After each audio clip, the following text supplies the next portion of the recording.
बापूजी, आज हमने आपको ज्ञापन दिया है और देश की तमाम परेशानियों से आपको अवगत कराया है।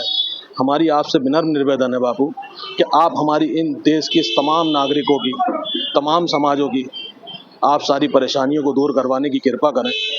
देश अब आपकी तरफ देख रहा है बापू। आप इन तमाम मुद्दों पर गहनता से विचार करें और देश की इन तमाम परेशानियों को दूर करवाने की महान कृपा करें। मैं श्रीमान महात्मा गांधी जी, राष्ट्रपिता भारत, आपको वर्तमान भारत की स्थिति से अवगत कराना है। आपने देश आजाद कराने के लिए जो सपने देखे थे उससे आपको अवगत कराना है कि आपने जब देश आजाद कराया था आपका क्या सोच थी, क्या विचार थे, लेकिन वर्तमान स्थिति से आपको अवगत कराना है। नंबर एक, मजदूरों की स्थिति। देश में मजदूर वर्ग, खासकर असंगठित क्षेत्रों में काम करने वाले मजदूर अक्सर कम वेतन, असुरक्षित कार्य स्थितियों और श्रम क्षेत्रों के श्रम अधिकारों की कमी से जूझ रहे हैं। कोविड-19 महामारी के बाद प्रवासी मजदूरों की दुर्दशा और स्पष्ट रूप से सामने आई है। आपका दृष्टिकोण से आपका श्रम का सम्मान करते थे ताकि मजदूरों का सम्मानजनक रोजगार मिल सके, परंतु परिस्थितियां इसके आज विपरीत हैं। नंबर दो, किसानों की स्थिति। वर्तमान में किसान भी कर्ज, जलवायु परिवर्तन और बाजार की अस्थिरता जैसी चुनौतियों से जूझ रहे हैं।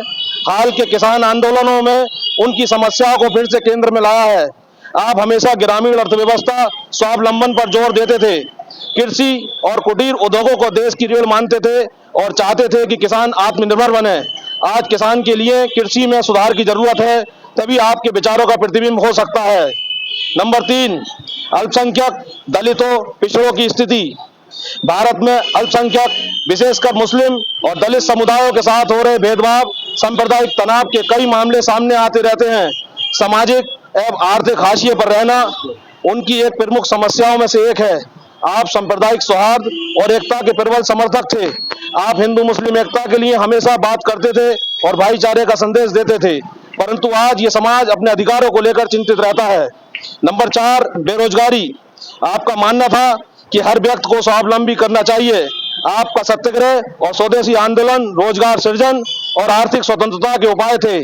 आपने कुटीर उद्योगों और ज्यादा जोर देकर इन्हें ज्यादा से ज्यादा करने को कहा, जिससे भारत अपने श्रम, कृषि और उद्योगों द्वारा भारत के अग्रणी होने में योगदान दे सके।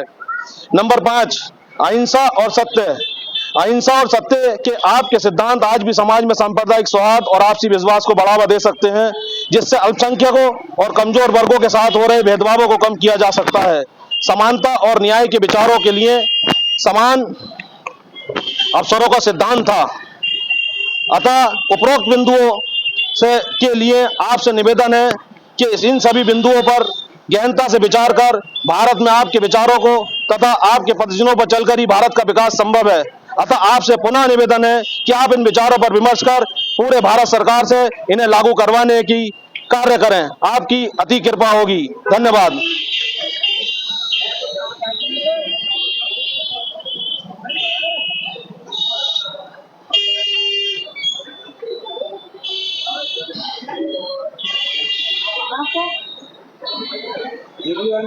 गांधी जी।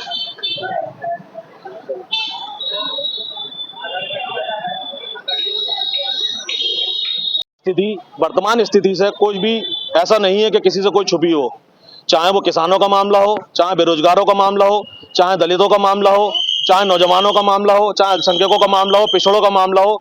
हर क्षेत्र में भारत के लोग कहीं ना कहीं त्रस्त हैं और तमाम तरह से प्रयास कर करके तमाम जगह हम ज्ञापन दे दे के और तमाम संगठनों ने इनके उद्धार के लिए ज्ञापन दे दे के लोगों थक चुके हैं। तो हमने ये तय किया कि हम इस पीड़ा को अपनी गांधी जी को सुनाएंगे और आज हमने ज्ञापन के माध्यम से अपनी ये पीड़ा गांधी जी को सुनाई। ऐसी क्या जरूरत पड़ी? आपको गांधी जी को ही ज्ञापन देना पड़ गया, सुनाना पड़ गया? क्या यहाँ के जो अधिकारी है, जो जिला प्रशासन है, वो आपकी बात नहीं सुनता? देखिए, अधिकारी हैं तो वो अधिकारी एक क्षेत्र के लिए काम कर सकते हैं, लेकिन गांधी जी जो है पूरे भारत के राष्ट्रपिता हैं। अगर गांधी जी को हम अपनी पीड़ा सुनाएंगे तो गांधी जी को सुनाई गई पीड़ा हमारी पूरे देश में जाएगी, हमारे प्रधानमंत्री जी तक जाएगी और वो कहीं ना कहीं इस बात को सोचेंगे कि ये जनता आज क्या चाहती है। जो गांधी जी ने देश आजाद कराया था और उस देश आजाद कराने के जो उनके अपने सपने थे और जो उनके मूल्य थे, हम चाहते हैं कि उन मूल्यों को आज दोबारा के लागू किया जाए, जिससे देश का उद्धार हो।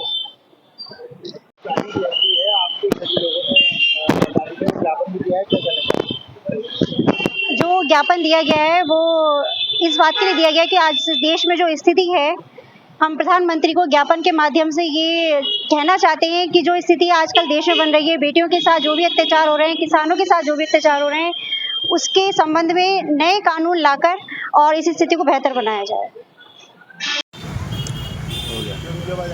ताऊ जो बन गए हैं, ताऊ जो बने हैं, ताऊ बने, अच्छा अच्छा अच्छा अच्छा, मतलब